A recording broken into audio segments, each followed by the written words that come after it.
पण खरी दिवाळी सुरू होते कोजागिरीच्याच दिवशी. ते घरामध्ये वसुबारस आणि धनत्रयोदशीला खूप मोठ्या चुका होतात आणि म्हणून लक्ष्मीपूजन किंवा दिवाळीमध्ये भांडणं होतातच घरामध्ये. धन म्हणजे त्या दिवशी सगळ्यात मोठी चूक होती, की लक्ष्मी आणि कुबेर लक्ष्मीला राग येतो. ज्यांना स्वर्गाचं दार उघडं पाहिजे त्यांनी पहाटेच उंबऱ्याच्या बाहेर चप्पल नको दिसायला.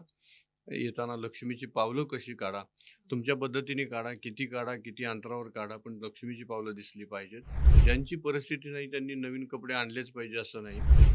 ग्रहदोष असला तरी लक्ष्मीपूजन छान होतं. तसं काय माहिती आहे का, लक्ष्मीपूजनचा दिवस आहे, त्या दिवशी काही मुहूर्त पाहिलाच पाहिजे असं काही नाही. प्रत्येक जण त्या दिवशी लक्ष्मीपूजनामध्ये पंचतत्वांची, पंचमहाभूतांची मदत घेत असतो. तुम्हाला कुणालाही माहीत नाहीये की ती कशी होत असते. पण इतर नाणी असतील, सोनं चांदी असेल तर ते त्या पूजेत आणू नका. तो संकल्प फार महत्वाचा आहे. संकल्पाने सुरुवात करा, पाहिजे ते मिळेल तुम्हाला.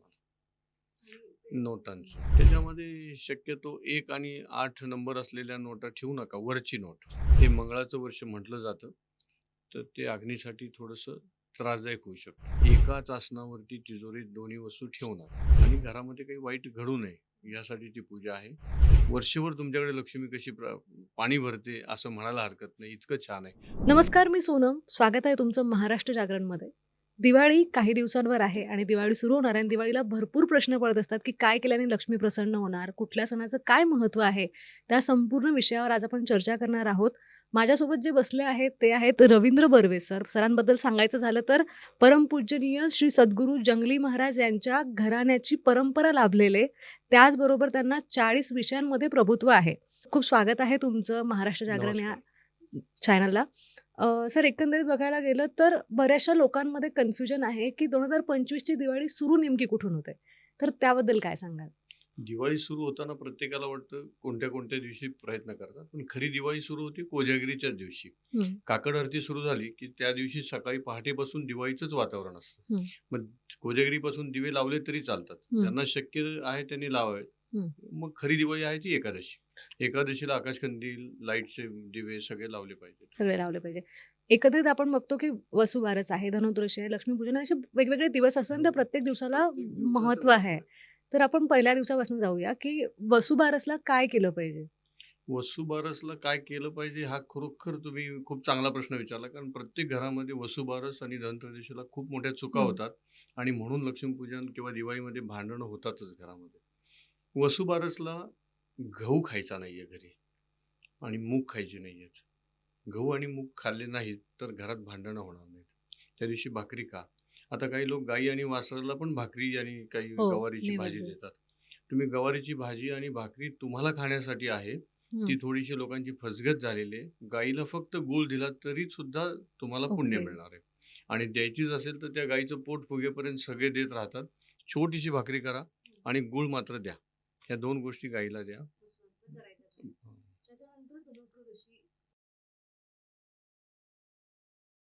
धनोत्रयोदशी फार महत्त्वाची आहे. धनोत्रयोदशीच्या दिवशी पण लोकांच्या चुका होतात. ते पैसे वगैरे सगळ्याची पूजा करतात. धनोत्रयोदशी म्हणजे काय? धन, धान्य आणि आरोग्य. हं, आरोग्यासाठी कोणी काळजीच करत नाही. त्या दिवशी आरोग्याचं महत्त्व कोणी करतच नाही. सगळ्यात पहिली चूक काय होती माहिती आहे? हं, घरातल्या लक्ष्मीचाच अपमान होतो. कारण ती महिला पुरुषांच्या म्हणजे नरक चतुर्दशीच्या दिवशी जी काही अंघोळ करायची काय त्याचं साहित्य गोळा हं, करते. हं, पण तिसऱ्या दिवशी ते घरात आलेलंच असतं असं नसतं. त्यामुळे तिचं जे अभ्यंग स्नान आहे, हं. त्या दिवशी त्याला उटणं मिळत नाही, साबण मिळत नाही आणि हां. तीच महिला त्या दिवशी दुसऱ्या दिवशी नवऱ्याच्या अभ्यंग स्नानासाठी सगळ्या वस्तू आणते. तिचा अपमान होतो.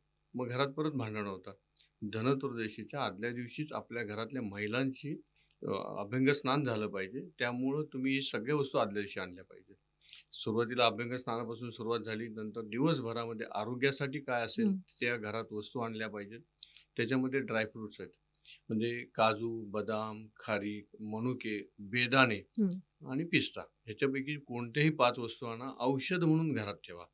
तुम्हाला ज्या वेळेला थोडंसं अस्वस्थ वाटतं त्या वेळेला कधीतरी एक-एक खायला द्या. हं. थोडंसं सर्दी आहे, थोडं अस्वस्थ, बेचैन आहे, त्या दिवशी ते औषध म्हणून खा. खराब होईपर्यंत ठेवू नका. खराब होतील असं वाटलं तर खाऊन टाका. परत आणताना गुरुपुष्यामृतच्या कोणत्याही योगावर तुम्ही ते आणू शकता. ओके. आता धन, हां. धन म्हणजे त्या दिवशी सगळ्यात मोठी चूक होती, की लक्ष्मी आणि कुबेर हे तुम्ही हं, फोटो एकत्र आणता आणि पूजा हं, करता. लक्ष्मीला राग येतो. माझा हा आजचा दिवस नाही आणि कुबेराला राग येतो की माझा दिवस आहे आणि तुम्ही त्याला पैशासाठी लक्ष्मी. लक्ष्मीची पूजा हा. करताय, मग जा लक्ष्मीकडे. मग त्या घरामध्ये सोनं वाढत नाही. तुम्ही प्रॉपर कुबेराची पूजा करा, कुबेराचा नैवेद्य द्या, कुबेराची आरती करा. मग बघा त्या वर्षात तुमची सोनं कितीही महाग झालं तरी खरेदी झालेली असते. ओके. यानंतर येतो नरक चतुर्दशीचा दिवस. त्या दिवशी काय केलं पाहिजे? नरक चतुर्दशी म्हणजे ज्यांना स्वर्गाचं दार उघडं पाहिजे हा. त्यांनी पहाटेच आंघोळ, सूर्य यायच्या अगोदर त्यांची, सॉरी मी आंघोळ हम्म. म्हटलं, सूर्य यायच्या अगोदर अभ्यंग स्नान झालं पाहिजे. हम्म. अभ्यंग स्नान हे तुम्ही कोणतं उटणं लावताय, काय लावताय, फक्त ते लावा नका लावू हा माझा विषय नाही. पण हम्म. सूर्य यायच्या अगोदर अभ्यंग स्नान झालं पाहिजे. आंघोळ झाली पाहिजे, अभ्यंग स्नान झालं पाहिजे. तुम्हाला तुम्ही आता आंघोळ म्हणालात, हम्म. आंघोळीचा एक विषय होईल, आपला एक एपिसोड होईल. ओके. आंघोळ कधी म्हटलं जातं माहितीये का? हम्म. आपण चुकीच्या म्हणजे वाईट जागेतून येतो, स्मशानातून येतो, त्यावेळेला करतो ती आंघोळ. आंघोळ. रोज करतो ते स्नान हम्म. आणि दिवाळीला करतो ते अभ्यंग स्नान. वा. हा फरक आहे. आजपासून तुम्ही सगळ्यांनी घरामध्ये आंघोळ शब्द काढून टाका, फक्त स्नान शब्द वापरा. काही तुम्हाला कोणी अडाणी म्हणणार नाही. हम्म. तुम्ही आंघोळच्या ऐवजी स्नान म्हटलात म्हणजे जुन्या कुठल्या तरी विचारायच्या आहात, असं कोणीही तुमच्याबद्दल विचार करणार नाही. हा शब्द पॉझिटिव्ह आहे. आता लक्ष्मीपूजनाचा दिवस येतो, तर लक्ष्मीपूजनाच्या दिवशी काय करायला पाहिजे? लक्ष्मीपूजनाच्या दिवशी प्रत्येकाला असं वाटेल की आम्ही सगळंच करतो, हम्म. आमच्या वडिलांनी, आजीनी, आजोबांनी सांगितलं ते हम्म. करतो. सगळ्यात महत्त्वाचं आहे, तुमच्या घरामध्ये स्वच्छता झाली पाहिजे. घरातल्या कोणत्याही महिलेचा अपमान नाही झाला पाहिजे. तुमच्या उंबऱ्याच्या बाहेरच्या चपला हा लक्ष्मीला येण्याचा रस्ता ठेवता येईल असं पाहिजे. उंबऱ्याच्या बाहेर चप्पल नको दिसायला. येताना लक्ष्मीची पावलं कशी काढा, हम्म. तुमच्या पद्धतीने काढा, किती अंतरावर काढा, पण लक्ष्मीची पावलं दिसली पाहिजेत. लक्ष्मीला येताना आनंद झाला पाहिजे. आणि सगळ्यात मोठं, तुम्ही जे विचारलं की काय केलं पाहिजे, लक्ष्मीपूजनच्या दिवशी पूजा अशी करा की लक्ष्मी तुमच्या घरात अडकूनच राहिली पाहिजे, तिने बाहेर नाही गेलं ती पाहिजे. पूजा कशी करायची? ती पूजा कशी करायची, तर नवग्रहांची मदत घ्यावी लागते. ओके. त्या पूजेमध्ये नवग्रहांची मदत घ्या. आजपर्यंत कोणीही ती मदत घेत नाही. माझा ज्यावेळेला क्लास असतो त्या क्लासमध्ये मी हे सांगतो कशी करायची. 9च्या 9 ग्रह त्यावेळेला मदतीला येतात आणि ते तुमच्या लक्ष्मीला अडवून ठेवतात. लक्ष्मीपूजन करताना कोणते कपडे घालावे? लक्ष्मीपूजन करताना असं काही नाही, काही सोहळ्यातले कपडे घालतात किंवा काही नवीन कपडे घालतात. ज्यांची परिस्थिती नाही त्यांनी नवीन कपडे आणलेच पाहिजे असं नाही, पण आतले तरी कपडे कमी किमान नवीन असले पाहिजेत, कोरे असले कोरे पाहिजे. असले पाहिजे. कुठल्या वस्तू लक्ष्मीला विशेष आकर्षित करतात? लक्ष्मीला आकर्षित करण्यासाठी थोडंसं धूप पाहिजे, गुलाबाची उदबत्ती पाहिजे, कमळाचं फूल किंवा गुलाबाचं फूल पाहिजे. घरातल्या कोणत्याही महिलेचा अपमान नाही झाला पाहिजे. हम्म. आणि घरामध्ये चिडचिड नको, सगळी स्वच्छता पाहिजे. मेन म्हणजे स्वच्छता असली की लक्ष्मी तुमच्याकडे आनंदाने राहते. ग्रहदोष असल्यास लक्ष्मीपूजन करताना काय केलं पाहिजे? ग्रहदोष असला तरी लक्ष्मीपूजन छान होतं. आता त्यातल्या त्यात तुमच्या ह्या प्रश्नाला मी असं सांगेन की लक्ष्मीपूजन करताना लक्ष्मीचं किंवा आपलं हम्म. हे तोंड पूर्वेला पाहिजे. म्हणजे एकाचं पूर्वेला पाहिजे, एकाचं पश्चिमेला पाहिजे. हम्म. दोष काही असू दे, ते यथासांग पूजा होते. आता 2025 ची दिवाळी आहे, तर लक्ष्मीपूजन कोणत्या वेळेला करायला पाहिजे? तसं काय माहितीये का, लक्ष्मीपूजनचा दिवस आहे, त्या दिवशी काही मुहूर्त पाहायलाच पाहिजे असं काही नाही. पण ज्यांना मुहूर्त पाहिजे त्यांनी मुहूर्तावर करावं. राहू काळात करू नये, हे महत्वाचं आहे. ओके. आता याला जोडूनच एक प्रश्न होता, की ग्रह बदल किंवा नक्षत्र बदलल्यास पूजनात काही फरक पडतो का? नाही, काही पडत नाही. कारण त्याचं असं आहे की प्रत्येक जण ज्यावेळेला लक्ष्मीपूजा करत असतो, जसं मी आता सांगितलं की तुम्हाला ग्रहांचीच मदत घ्यायची. प्रत्येक जण त्या दिवशी लक्ष्मीपूजनामध्ये पंचतत्वांची, पंचमहाभूतांची मदत घेत असतो. तुम्हाला कुणालाही माहित नाहीये की ती कशी होत असते. तुमच्या पूजेमध्ये ते पंचतत्व असतात, त्यामुळे नक्षत्राचा परिणाम काही होत नाही.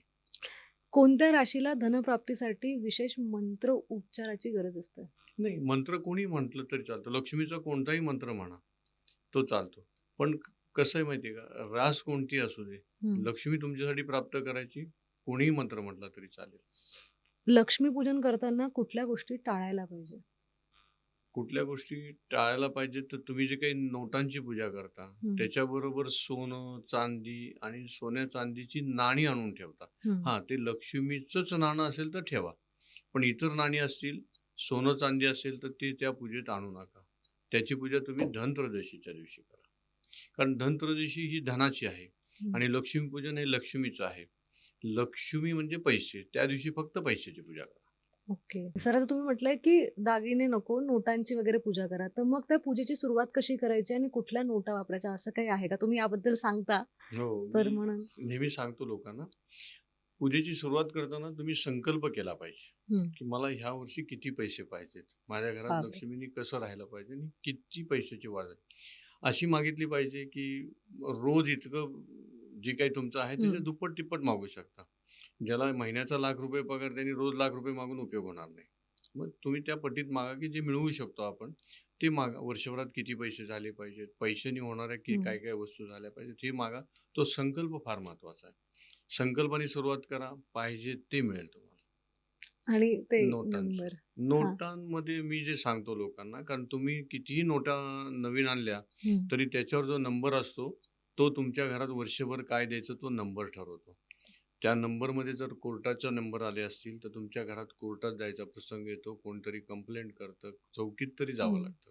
आरोग्याची आली तर त्या वर्षभरात तुमच्याकडे आजारपण असतं. भांडणाची आली तर वर्षभर भांडण होतात आणि तीच नोट समृद्धीची असली तर खरोखर पैसे वाढतात. मग हे एक्झाम्पल वाईज जाऊ शकतो का आपण, की या नोटा ठेवल्या तर हे होणार? असं ठराविक नाहीये, पण त्याच्यामध्ये म्हणजे सगळं बघायला गेलं तर सगळ्या कोऱ्या नोटांची घरात पूजा केली हो, जाते. हो. तर त्याच्यामुळे म्हणलं, की स्पेसिफिक काय करू शकतो? त्याच्यामध्ये शक्यतो 1 आणि 8 नंबर असलेल्या नोटा ठेवू नका, वरची नोट. ओके. 1, 8 आणि म्हणजे 4 असेल तर चालेल. 1, 8 आणि 4 एकत्र येणार नाहीत याची काळजी घ्या. आता सगळ्यांना पैसा असा साठवून ठेवायचा असतो किंवा पैसा हवा असतो घरात. तर मग लक्ष्मी स्थिर ठेवण्यासाठी घरात घरात लक्ष्मी स्थिर ठेवण्यासाठी काय उपाय करायला पाहिजे किंवा काय करायला पाहिजे दिवाळीला? वर्षभर सुद्धा त्याचे उपाय करता येतात. हं. तुम्हाला लक्ष्मी वर्षभर जर स्थिर करायची असेल, तर रोज दिवाळी करा. दिवाळीसारखी दर महिन्याला तुम्ही अमावास्येला पूजा करा. हं. तुमच्याकडे दर अमावास्येला तेच साहित्य ठेवलंत तुम्ही, ती 5 बोळकी, ती लक्ष्मी, हे ठेवलं आणि लक्ष्मीपूजनासारखी प्रत्येक अमावास्येला जर पूजा केली, तर वर्षभर पैसे राहतात. या प्रत्येक जो वर्ष असतो तो काही ना काही विशेष असतो. तर यावर्षी लक्ष्मीला प्रसन्न करायचं असेल 2025 मध्ये, हं. तर काय केलं पाहिजे दिवाळीला? 2025 मध्ये जर लक्ष्मी तर प्रसन्न आहेच आहे. हे हं. वर्ष लक्ष्मीसाठी चांगलं आहे. फक्त काळजी अशी घ्या, की ह्या वर्षी जे काही तुम्ही दिवे लावणार आहात, हं. ते थोडेसे घरापासून लांब, चौरंगापासून जिथे पूजा आहे त्याच्यापासून लांब लावा. हं. कुठे ना कुठे काही घरांमध्ये त्या ज्योतीमुळे काहीतरी भाजलंय, काहीतरी कापड जळालंय, असे प्रसंग अनेक होण्याची हं. शक्यता आहे. त्यामुळे ही काळजी घेतली पाहिजे. दिवा आणि अग्नी हं. हे म्हणजे जे काही आहे, बाहेर सुद्धा पणत्या आहेत, मुलं फटाके उडवत हं. तर काळजीने मोठ्या माणसांनी थांबलं पाहिजे ह्या वर्षासाठी. हे ओके. मंगळाचं वर्ष म्हटलं जातं, तर ते अग्नीसाठी थोडंसं त्रासदायक होऊ शकतं. दरवर्षी दिवाळीला वेगवेगळ्या गोष्टींची खरेदी करतात लोकं. परत प्रश्न घेते. दरवर्षी दिवाळीला वेगवेगळ्या गोष्टींची खरेदी केली जाते. जसं की झाडू खरेदी करायचा असतो किंवा बाकीच्या काही गोष्टी असतात ज्या दिवाळीला खरेदी केल्याच पाहिजे. तर धन आणि संपत्ती वाढवण्यासाठी यावेळेस काय-काय खरेदी केलं पाहिजे आणि ते कसं केलं पाहिजे? नाही, याच्यासाठी फक्त पूजेमध्ये मांडलं पाहिजे. मी हं. परत एकदा मगाशी सुद्धा तुम्हाला सांगितलं, की सोनं आणलंच पाहिजे असं काही नाही.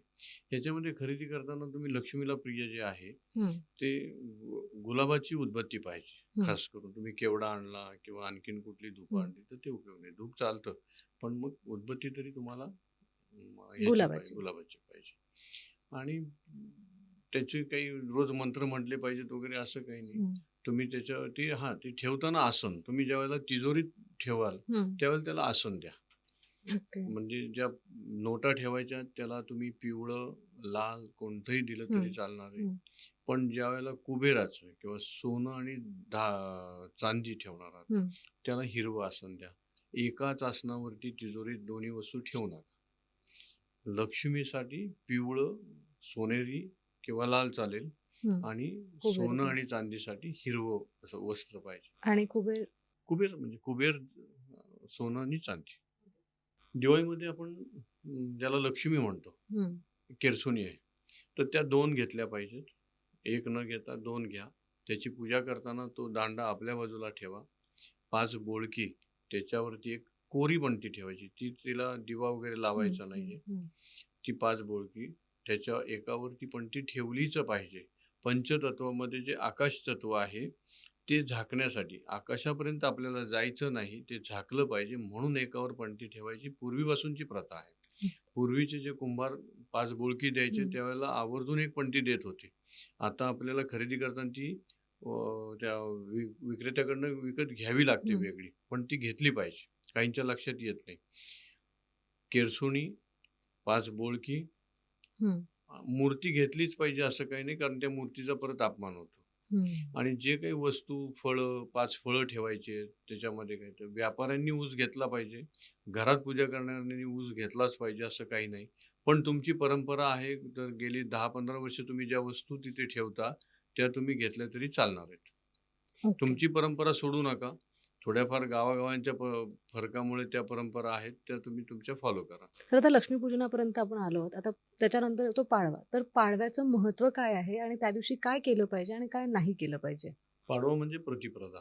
प्रतिपदा म्हणजे नवीन महिन्याची सुरुवात आहे, तशी ती नवीन वर्षाची सुरुवात आहे. हं.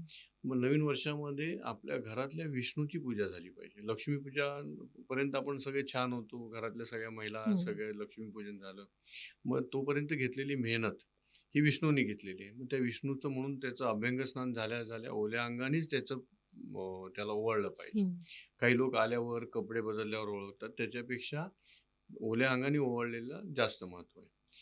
त्यानंतर पूर्वी काय होतं, की युद्धावरून आलेले लोक होते त्यांचं म्हणून ते औक्षण हं. असायचं. हं. ते दमून आलेत आणि आता अंघोळ केली म्हणून ते औक्षण होतं. पण आता पुढच्या काळासाठी म्हणजे पुढच्या वर्षासाठी त्यांना लाभ मिळावा, त्यांना सक्सेस मिळावा पुढच्या कामासाठी म्हणून ते औक्षण करून ती प्रार्थना म्हटली जाते.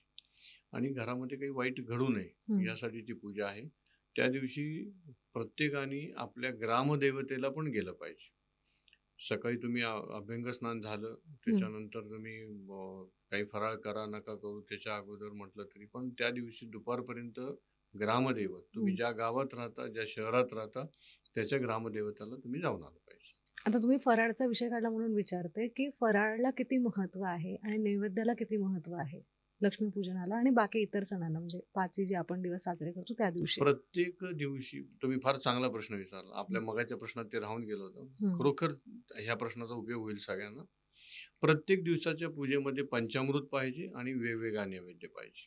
आणि लक्ष्मीपूजनच्या दिवशी नैवेद्याला पुरणपोळी, शिरा, लापशी, शेवयाची खीर याच्यापैकी काही चालतं.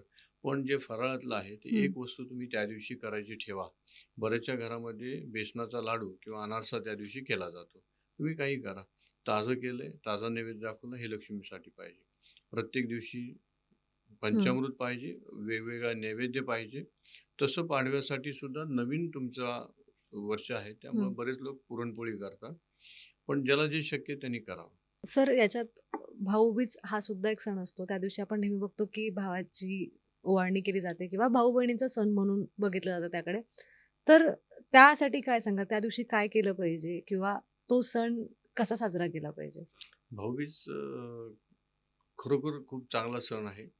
त्या दिवशी पूर्वी काय करायच्या तर बहिणी भावाला अंघोळ पण घालायच्या. हं. लहानपणी तर घालतात, नंतर सुद्धा घालायच्या. आता काय होतंय प्रत्येकाच्या प्रॉपर्टीमुळे निम्म्या घरांमध्ये ते फार भांडणाचे प्रकार झालेत. हां. मग तो अपमान होतो.